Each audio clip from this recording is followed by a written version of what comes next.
Digitory, that's gross. It's really gross, man. Alright, well, guys, we're here on Catalina. One of the new maps in the map pool. I find this map very, very, very, very, very, very frustrating against Terran. Luckily, we don't have any Terrans in this one today. What we do have in this diamond level game is a blue Protoss by the name of Hydro in the top right-hand corner of the map. And his opponent today, in the leftish side of this map, we have the green Zerg BloatedGoose. BloatedGoose is one of the most ridiculous games I've heard in a small while. But I'm sure it's going to be okay. Jaded in chat saying that she thinks she's played against this Hydro character when he was in Plat on the ladder recently, so that's kind of cool.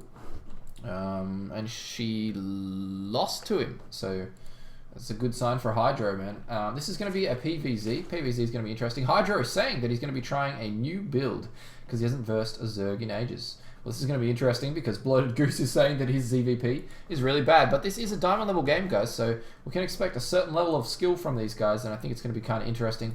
I often say this, that like in Diamond you have some builds that you love to use, you're very good at those builds, and it does come down to decision making and engagements and things a lot in these kind of games. So let's just wait and see how this goes. It looks like a Forge Fast Expand coming out of our Protoss player.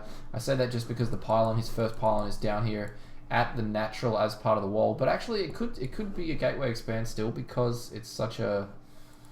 Well, you normally don't want to use your pylon as part of your wall, your first one anyway. You make your second one there, but no, it's definitely going to be a Forge Fast Expand. I'm just going to be interested to see whether the Forge comes down first or the Hatchery, and it looks like, or the Nexus, sorry, and it looks like he wants to put the Nexus down, but this hatch, this spawning pool was actually pretty early, and he really needs to throw down a Forge first, and he's not doing that, so holy smokes, guys. I think that this is looking really, really bad for our Protoss player already. And the Zerg player is going to get a scout on his opponent's location. He sent Overlord in both directions very quickly, which is clever, and he knows, or he knew, he planned to do some aggression here, guys. That's why he sent them off in those two directions. Like, you do that anyway, sure, but it's just going to work out really nice for him. The Forge is down right now. Why Gas, says Hydro, being a little bit nervous because this Gas was quite early, and this spawning pool quite early as well, but only 2 Lings. Okay, so we're not going to see a super early game, a super, it's not just like GG, well played, done. Lings ran across the map and smashed up the front because there's no cannon for the next 20 years.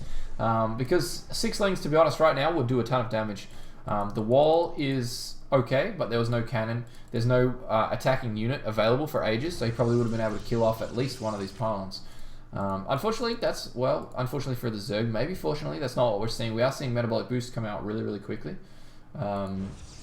which I don't think is going to be that successful, because this wall is going to be looking mighty fine by that point. The hatchery is up, the Nexus is up and running right now. Protoss player taking ahead in, or taking the lead in supply right now. This was a full wall, which is actually pretty crazy, actually. Like, that's kind of unusual to see a full wall like this without that little gap there. Hydra says shoo. This cannon, I'd love to see maybe one more cannon because of what he's seen. He's seen that there's, early speed and kind of what seems to be a very aggressive Zerg. I would be trying to maybe throw down another cannon and just play a little bit safe. Our Protoss player, though, pretty heavy into his gas right now. It looks like he's going to be going Stargate, which makes a little bit of sense why he would fully wall this front door. Because he just definitely didn't want any scouting done. He definitely didn't want to run by. And he's going to drop this pylon. Is he going to try and hide a couple Stargates in his base? Stargate, there we go. First Stargate goes down. He just builds it at the front, that's kind of baller, guys. There's a couple of reasons that you would put it here and not try and hide it. Number 1, because there's an Overlord sitting directly above it. Number 2, because you want the Zerg to say, oh shit, this guy's going Stargate, I can't go Muta. If you want to mute a deterrent, that's a damn good way to do it. Because the Phoenix come out, then it makes it a lot harder for the Zerg to go into Muta. The Zerg player is going to be taking 3 bases now. My prediction that he was going to be aggressive with that early speed, not true, but it's just because he's been kind of shut down hard. So I think the Protoss player is kind of ahead right now, if I had to say. Just because... Oh shit, he's just chronoed nothing right now. Unfortunate. Come on, buddy. Come on. I hate doing chronos like that. It's such a frustrating feeling. What's going to come out first? Is it going to be an Oracle? Is it going to be Phoenix? let's see. He has taken an extra 2 gas down here. We do see the Oracle first. Right now there's no Spore Crawlers back at home for our Zerg player. He's got a Queen, but this Oracle, does the Zerg player see the Stargate? Yes. Okay. Okay, after seeing a Stargate, as a Zerg player, you are going to want to throw down spores. And there we go. 1 spore, 2 spores. And he wants a 3rd one in that mineral line as well. And then he'll be okay, because this is an Oracle straight into Void Rays. Okay, I don't know how I feel about that. I think maybe 1 or 2, like, hell, man, if you build a couple Phoenix, you can move around the map. You can kill off 1, 2, 3, 4, 5 Overlords, possibly, before they get out of the way. You might be able to pick off a Queen. You can still pick off a couple drones if you're lucky.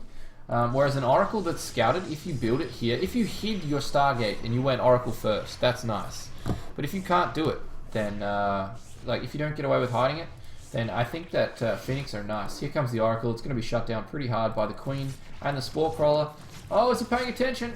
Get away, get away. And this is going to fall straight away. So that's what I mean, guys. That Oracle being dealt with very, very well from the Protoss player. And he's going to be pretty happy with that. A couple of pylons going down in the main. The Protoss player taking a 3rd base, a relatively early 3rd base. This is a kind of nice base to take as well, because if you have your army here, you can kind of defend your natural and the 3rd, and there's just a kind of choke here that you can even wall that off if you want to. This is Catalina, by the way, guys. I did mention it briefly at the start, but the reason I hate this map against Terran is because there's a million ways to drop from, and it's very hard to defend against drops. But against Protoss, against Zerg, it looks like this is a pretty good base. A pretty good safe 3rd base for the Protoss player to take. We'll see a few Lings getting about. They're going to come over here and see that there is a 3rd up, so the Zerg player is going to want to try and cancel that 3rd and give himself an advantage right now. At the moment, the Zerg is up by 8 Harvesters. He has had that 3rd base up and running for a fair bit longer. Oh man, these are just 1 Zealot at a time business. I don't know about this. Here come the Void Rays though, and they're going to keep this base safe. Because the Zerg player is playing greedy with his macro at the moment, he doesn't have many units to go and attack. And that was literally his entire army just gets killed off there. So we do see just drones being produced right now. 61 drones. Wow. DT Shrine gets dropped for our Protoss player. This is looking kind of like, I don't know what's going on really. I'm sort of curious about the Zerg because he's gone for this Hydra. There's a few Void Rays out. There's Roach available as well, but just no units yet. No army for our Zerg player. He's just trying to macro, which, to be fair, I think he kind of has to right now because the Protoss player's economy is actually kicking us. He's actually been able to build this base and hold on to it before the 10, 11 minute mark, which is great. Really, really good. He's got those Void Rays. Those Void Rays aren't really to attack with. These are to keep your 3rd safe with. These are very, very helpful against Roaches. Now we do see a Spire coming out as well for our Zerg. For this Zerg absolutely loves all the tech. He loves it all. He's got an Infestation Pit. He's got a Spire. He's got a Roach Warren. He's got speed done for his Lings. He's now getting a bunch of upgrades as well. He's getting a ranged attack upgrades, bits and pieces of everything. Void Rays. He's now using Void Rays to skirt around the map here, and I think he was. I'm not really sure what his plan is here, but he's got the Mothership Core with it, so he can recall. He's trying to snipe a base or something like that with these Void Rays, and he's got the Mothership Core so that he can recall if it gets to be a bad situation. This base was actually just cancelled because the Void Rays were going to kill it off, so this is a nice little move just to be threatening with the Void Rays. Hoo-ha, Void Rays. Get out of here, guys. Basically, that's just what he's doing. And it could work out pretty well. There's a few Hydra here, but Void Rays are pretty strong units, man. Pretty scary. So let's see how this goes. There should be enough Hydra with the Queens to transfuse. Oh, a whole bunch of Hydra just popped. He's going to recall out of there. Is he going to lose any of these? Oh, he doesn't recall. He actually goes for the Time Warp, which is, I don't know, kind of risky. Oh, here come the DTs. Holy smokes. I see what he's doing here. Right, okay, guys. So what he just did was he was being very distracting with his Void Rays while he was going to come in with the DTs. Well, that's what I thought anyway. Which would have worked really well because he could just come in here, kill off this 1 Spore, and then go to town on that base. But instead, he hasn't done that. Now the Zerg's army is getting quite large. 130 supply to 134 supply, though. Only just favouring the Zerg. Income tab says it's kind of even, fairly even. Units killed 11. Okay, that's just those Lings extra. So 82 Harvesters for the Protoss player. That's kind of too many. You really want to stop there. He's just producing a million billion. He needs to drop another Nexus now. Time to take a 4th base because you've got so many. He's going for double Immortals right now, and he is going to be transitioning. I hope he is. He's got the Colossi Bay down into Colossi. So this is going to be a good composition for the Protoss player if he can get a little bit stronger, save up just that little bit longer. He's forced out the Hydra by going air. He's building Colossi, which are great against Hydra. So he's doing everything right. And he's just trying to buy time to get to his Death Bowl capacity build tactics that the Protoss love. You know, they love to delay until they get a Death Bowl. The Zerg player, however, he's saying, well, I don't want you to do that. So he wants to push across the map. The Zerg player is... he overmade probes. Yeah, damn right you did, Hydra. Here comes the Zerg player, though. He's attacking, and I don't think he can attack into this, but he's done really... Oh, shit. These probes being pulled. And he's actually going to use these to tank damage at the front here. Where are the Colossi? He desperately needs Colossi, and there are no Colossi on the field right now. Here we come, and the probe's tanking a little bit of damage at the front, but the Hydra at the back is going to be able to focus down the Void Rays pretty well here. There's a lot of Immortals, though, and the Immortals actually going to do a shitload of damage. It's a shame there isn't the 1 or 2 Colossi here for the Protoss player. This match is... Well, this battle is going to be a lot more even at the moment, but hell, the Protoss player using... winning that engagement in pretty spectacular fashion, losing a lot of Void Rays, but there's 12 Muta on the map, guys, because there was no Phoenix produced. 12 Muta is a lot. There's only 1 Stargate at the moment, and guess what? The Protoss player has no idea about the Muta switch, so these Muta have the possibility of doing a ton of damage. He did just kill off a bunch of his own harvesters, but this Protoss player is doing a great job of spending every single mineral that he had. The Zerg player got up to about 90 probes, guys, which is way too many. So he did kill them off. Tons of Colossi coming out now, so this anti-ground army is going to be great. But the Mutas come in, and they are attacking pylons, which is kind of a shame. He does want to be targeting probes right now, that's for sure. He's going to try and shut all these gateways down. There's actually a counter-attack going on the 4th as well. So this Zerg player, now that he's lost his whole army, he's saying, well, guess what, buddy? I'm going to put an end to your shenanigans. You killed my army, I'm going to make another one. And he did that very, very quickly. This time... having a more clear plan, I feel like. He had those lings to hassle that other base. Now he's going to try and keep these Muta alive. It's very important that he does that. Do we see the Stargate starting to produce Phoenix? Yes, we do. But he only has the 1 Stargate right now. We actually have a Colossi. That Colossi could have been targeted down. I think that's what these Muta should be doing right now, trying to pick off Colossi, trying to pick off important units. He did delay those gateways. The Zerg player taking his own 5th base now. Zerg player macroing like a boss on the back of this. 84 Zergs now, 84 harvesters now for the Zerg player. He's overproducing harvesters as well, but the Zerg can kind of do that a little bit if he's got a plan on to remax his army a lot. Alright, the Muta pop in again, and then get out when things start to get a little bit hairy. He loses only 1 or 2 Muta there. The Protoss army is absolutely trapped at home right now. The Protoss army cannot move out, which is a very, very frustrating situation for a Protoss player to be in. A bunch more gateways being dropped down. The Zerg player maxed out again. He's also floating 2k minerals, about 600 gas as well. The Protoss player doing a great job of spending every damn dollar he has, but at the same time, he isn't able to put on any pressure right now, and there's starting to be a bit of static defense back at home. This base is completely undefended. A couple DTs could come in here and wreck up the place, or at least force the Zerg player home. So it'll be great to see that. But right now, we just see, oh, Muta, kill that Phoenix. Kill that Phoenix! These Muta just have no answer right now. Oh, he can. He does want to try and pick off one of those Colossi. He does a little bit of damage to the sheets, but then get out of there. Get out of there, Zerg. Alright, Zerg's got to be careful not to lose these Muta. Pretty important here. And look at that. Again, he forces the army up into the main with the Muta, and then he comes into the 3rd base with the Lings and does a ton of damage. He can lose every one of these Lings, and it really doesn't matter. And he would see that these have come out again, and then the Muta come into the main. There is a ton of cannons put there this time, and the cannons do kill off all those Muta. So if the Protoss player can kill off this army and kill off the Muta, he's going to be okay. And it looks like he will deal with his army relatively well. He's got so many Colossi now, and there's no Corruptors out to deal with those Colossi. So the Colossi... 3 Colossi stand, the 3rd base is down, but it's 140 supply up for the Protoss. The Protoss army is so strong right now. There's no Muta out on the field. 26 Roaches and 20 Hydra on the way, though, so this Protoss army, he has to be good. He has to keep reinforcing. He has to push across. He needs a pylon, and he has to pick his battles here. These units are important now. He cannot afford to lose these.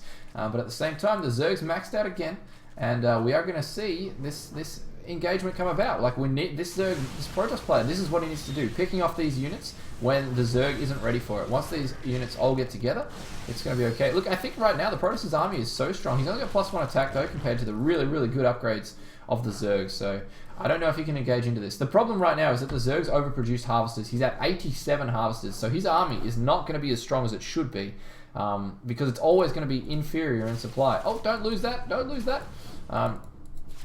And yeah, just the upgrade advantage so strong right now for the Zerg that the Protoss player has to be very, very careful. And here we go, the Corruptor's engaging into the Colossi, but this army is it going to be strong enough? Are the upgrades going to pay? Look at that, wow. The Zerg player aggressively stutter stepping in until he's on top of this Protoss army, but he just doesn't do enough damage. The Colossi all fall though, and the Zerg can remax again, and he is doing it. He's spending a lot of lava this time. A lot of those harvesters, not harvesters, overlords go down, which is actually kind of big. It does supply block the Zerg right now, which he does not want because he's desperately trying to rebuild units. This time, what is he remaxing on? Roaches. When we have this Immortal Void Ray composition with a bunch of Stalkers, the Roaches aren't going to be that good. So right now, the Protoss player, even though he's down nearly 100 supply, 50 supply, he could still be okay here, guys. The Protoss player's army is so strong, even with those upgrade differences. Just the composition is starting to favor him now. Roaches aren't so scary. The Zerg player is still floating a lot of minerals, but he's starting to get a little bit short on lava. He's running out lava. I don't know what you call it, how you pronounce it correctly, but here we go. Another, I was going to say another little push coming here but the Protoss player is a little wary here. He doesn't want to go in, but really this is his time to shine. He's down by only 40 supply now, which is actually decent for him right now.